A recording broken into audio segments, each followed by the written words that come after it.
Welcome to stone dictation. Dictation 5 second बाद शुरू होगा। Ready start. अब संयुक्त राष्ट्र के एक स्वतंत्र विशेषज्ञ ने चेतावनी दी है कि अभी दुनिया भर में गरीबी और बढ़ेगी। यह चेतावनी उन्होंने संयुक्त राष्ट्र महासभा की इस महीने होने वाली बैठक के मद्देनज़र दी है, जिसमें तमाम देशों के नेता शामिल होंगे।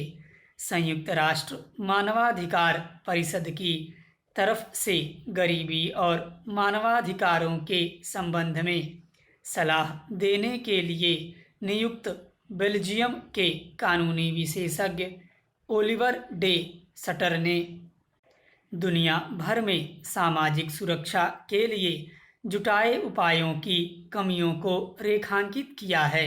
उनका कहना है कि मौजूदा सामाजिक सुरक्षा उपाय अल्पकालिक हैं और वित्त पोषण अपर्याप्त। आने वाले समय में गरीबी बहुत तेजी से बढ़ने वाली है।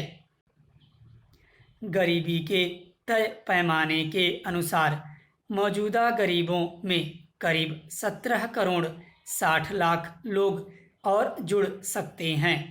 कोरोना महामारी के चलते पूरी दुनिया में जिस तरह आर्थिक गतिविधियां प्रभावित हुई हैं और बड़े पैमाने पर लोगों के रोजगार चले गए और निरंतर जा रहे हैं, उससे गंभीर चिंता बनी हुई है।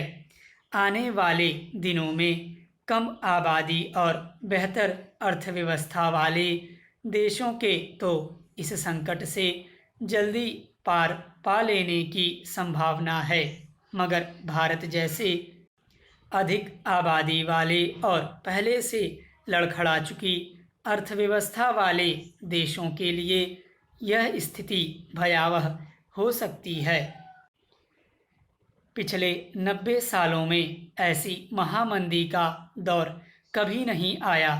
कोरोना संक्रमण पर काबू पाने के लिए दुनिया के ज़्यादातर देशों ने पूर्णबंदी का सहारा लिया, जिसके चलते कल कारखाने, पर्यटन, होटल, उड्डयन आदि तमाम क्षेत्रों पर असर पड़ा। यही वजह है कि चालू वित्त वर्ष की पहली तिमाही में सभी देशों का सकल घरेलू उत्पाद बुरी तरह प्रभावित हुआ, मगर भारत की अर्थव्यवस्था जिस तरह नीचे बैठ गई वैसा कभी नहीं हुआ था। जीडीपी करीब 24% नकारात्मक हो गई। हालांकि सरकार का मानना है और कुछ अर्थशास्त्री भी भरोसा दिला रहे हैं कि आने वाले दिनों में तेजी से सुधार होगा, मगर बाजार की सेहत और कारोबारी गतिविधियों की रफ्तार देखते हुए कोई उत्साहजनक संकेत नज़र नहीं आ रहा।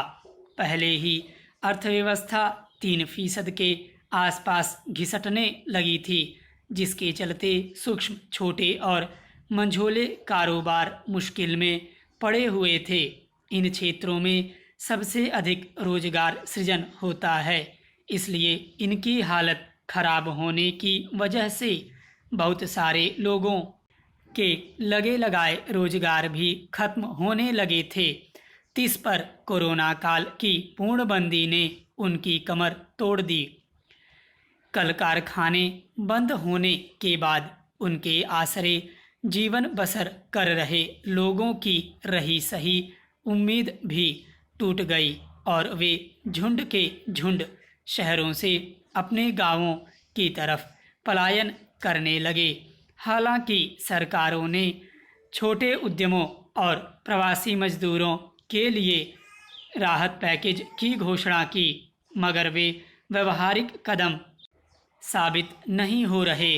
उद्यमी पहले ही कर्ज चुकाने में अक्षम साबित हो रहे थे, उस पर और कर्ज लेने की उनमें हिम्मत ही नहीं बची है। जो लोग गरीबी से उबकर गांवों से शहर गए थे, उन्हें वापस उसी जहालत में लौटना पड़ा है। इनके अलावा असंगठित क्षेत्र के करोड़ों लोगों के धंधे भी चौपट हो गए हैं। इस तरह असंगठित क्षेत्र से जो अर्थव्यवस्था को सहारा मिलता था वह बंद हो गया है। यह अकारण नहीं है कि गरीबी के चलते अभी से अनेक लोगों को खुदकुशी और अपने नवजात शिशु बेचने जैसे कदम उठाते देखा जा रहा है। भारत में गरीबी और बेरोजगारी का अलग से आकलन हो तो तस्वीर भयावह हो सकती है। सरकार इसे कैसे संभालेगी देखने की बात होगी। स्टॉप।